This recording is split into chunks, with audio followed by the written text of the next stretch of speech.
And now, Family Life presents the Kids Corner rendition of the historical story of Daniel. Long ago, in the land God promised them, there lived 12 tribes. We are the children of Abraham, Isaac, and Israel. Some call us Israelites after our common ancestor. What he means is we're all one huge family. God brought us to this land after we left Egypt, and we've been living here ever since. That's right, and now that we're here, we will never leave. It's our land, and no one will take it away from us. That's not what Joshua told us. That's right. In his last days, the leader of the Israelites warned his people, "You all know that God will keep his promises. He helped us take this land from those who came before us, just like he told us he would. Now listen, if you follow God and keep his laws, you will dwell in this land forever. But if you don't follow him, but instead turn to worship the gods of other nations, God will not fight for you, but against you, and you will be taken out of the land." Okay, so there's that, but really, we've turned to idols before and nothing has happened. You mean besides all of the raids and invaders? Sure, but God sent us judges to help us out. We weren't destroyed. What about the 10 lost tribes? The what? It's a long story. To sum it all up, the Israelites had gone through a rough time. Their kingdom had split in two, with 10 tribes in the north and the tribes of Judah and Benjamin in the south. Neither kingdom was very good at worshiping God, and before long a nation of warriors attacked the north tribes and took all of their people away. And they've never been seen since. Right, now all that's left is the tribe of Judah, and Benjamin, I guess. But that tribe isn't very big, so we just called the whole kingdom Judah. That's why people call us Jews. Indeed. But like their fellow tribes, they weren't doing very well in the following God's commandments department. Oh, come on. We had that one king who did a good job. Has something or other? Hezekiah. And yeah, he did okay. But even he messed up. And because of his pride, the land of Judah looked like an easy catch for a new kingdom rising to power in the east. Ah, my. Look at all of that wealth in Judah. They don't have a big army, and we do.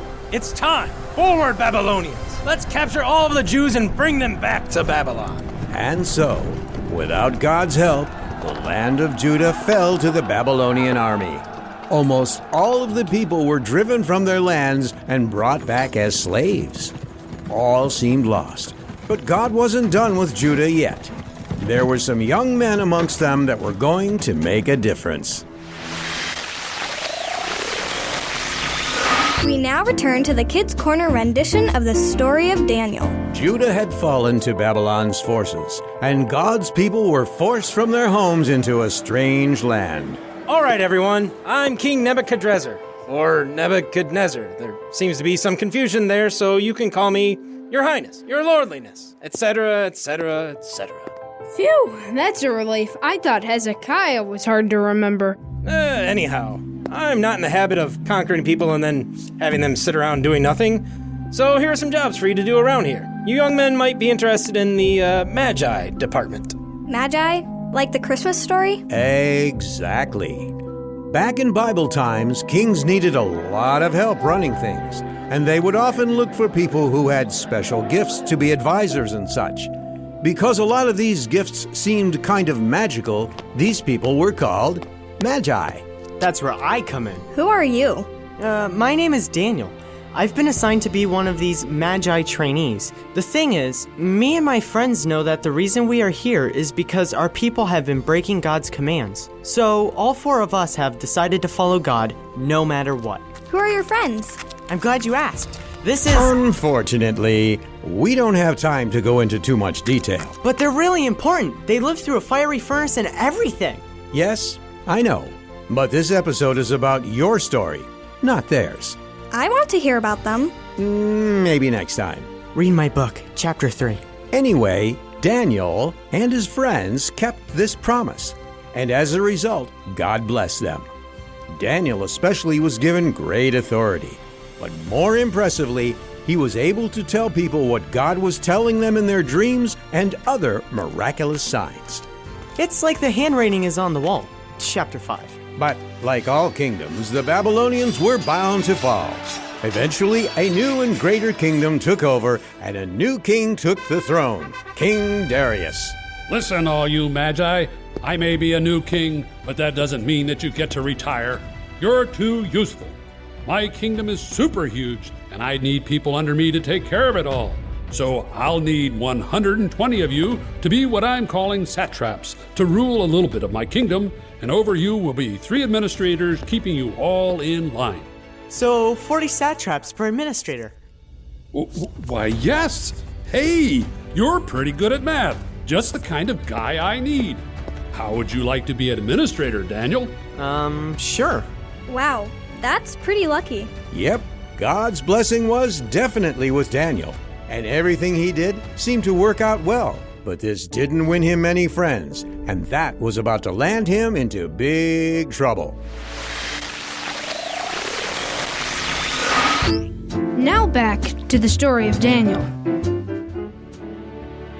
So, you said Daniel was about to get in trouble. Did he forget to follow God's commands or something? On the contrary, Daniel always did his best to serve God and the king, in that order.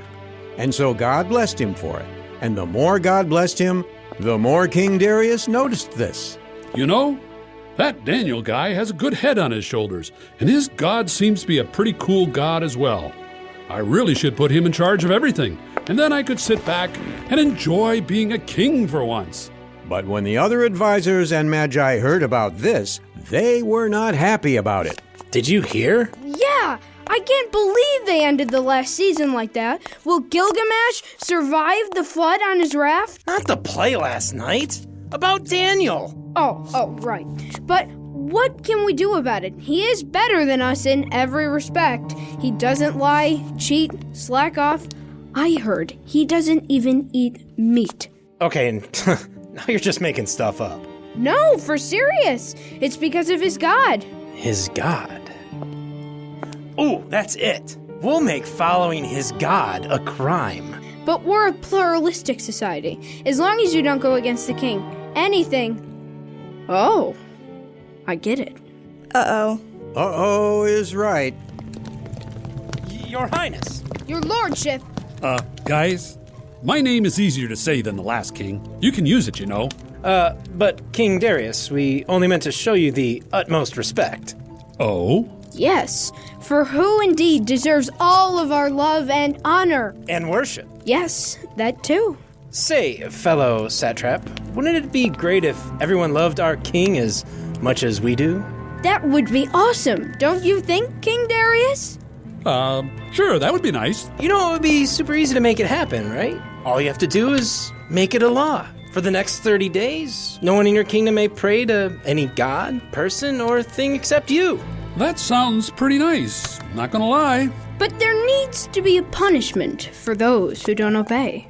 Something big and dramatic. Something the kids can color in their coloring books ages from now.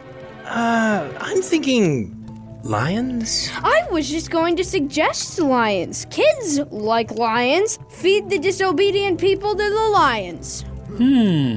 Well, that's a pretty big punishment, but lions got to eat too, I suppose. Where do I sign? The law was in place, and Daniel had a choice. Did he disobey the king or disobey God? He knew what the right choice was, but it meant giving up everything. Dear Lord, please help me in this time of temptation. 30 days doesn't sound like a big deal, but you alone are worthy to be worshipped. And so I will only... Mr. Daniel, you have the right to remain silent, unless you are praying to the king, which you aren't. Indeed. This means that you will be thrown to the lions, as is the law. I hope you've enjoyed being better than us, because you're going to be even better lion chow.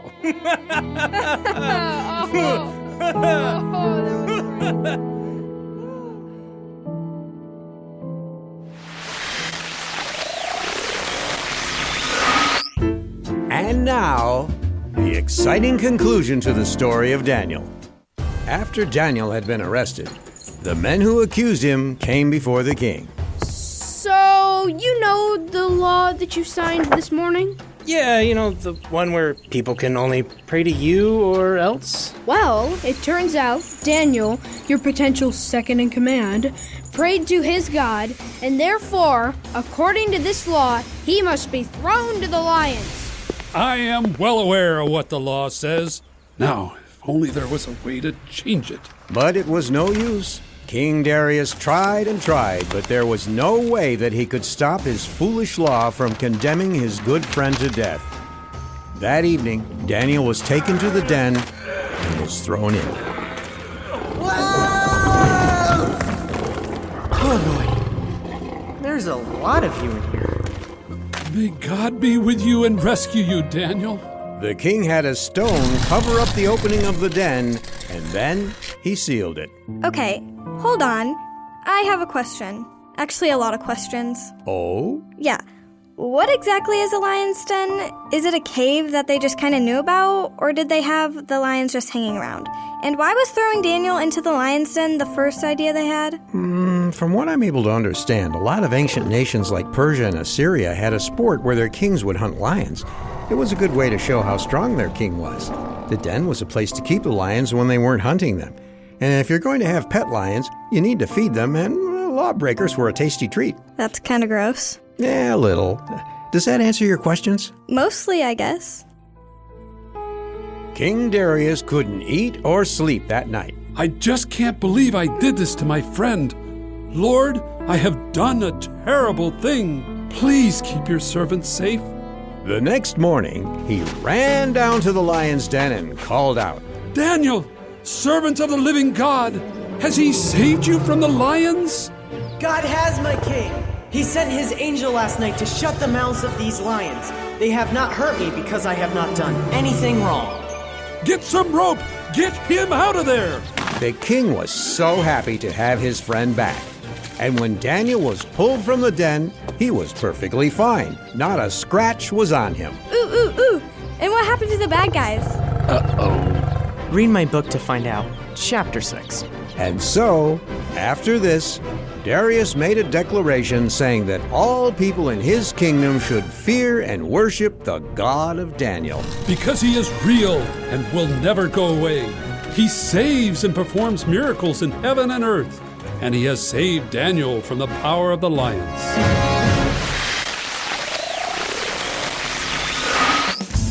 So, guys, what'd you think of the story of Daniel? I had a lot of fun with it, Mr. Jacobs. Yeah, who doesn't like a story with danger and excitement? It's a classic, that's for sure. Yeah, but is there a reason we learned about it now? How do you mean, Gabriella? I mean, it's a cool story, sure, but what can we learn from it? Oh, you mean what is the moral to the story? I guess. She has a point. All good stories should have some sort of application, especially Bible stories. Application? Like an app on a phone? Not really, Everett. It's using the story to learn something that we can use in our lives. If there isn't a moral, then we can't use it very well. Well, that's easy. Stay away from lions. The end. I don't think I have that problem, Peter. Still, it might come in handy. Well, as handy as it is, I think there are more useful lessons to be gained from this section of Scripture. Okay, like what? Well, for one thing, it teaches us that doing what is right is always best. God rewards those who love Him and follow His commands, even when other people tell them not to. For another, it also teaches us that bad things can still happen to us when we are doing everything right. This world is a broken one, and when we are going through bad times, it is not necessarily because God's punishing us. And going off what Hugh just said, even when we do get treated badly by those who want to hurt us, God is always with us, and we can depend on Him no matter what. Wow. And here I thought it was just a cool story about a guy not getting eaten. There's actually a lot of lessons in there. That's true, Everett. And there's even more lessons in the rest of the book of Daniel. How much more? You'll have to see for yourself. I'll go get the Bible. I want to see too. Here, Peter, you and I can look it up on my phone. And I guess I'll turn off the radio.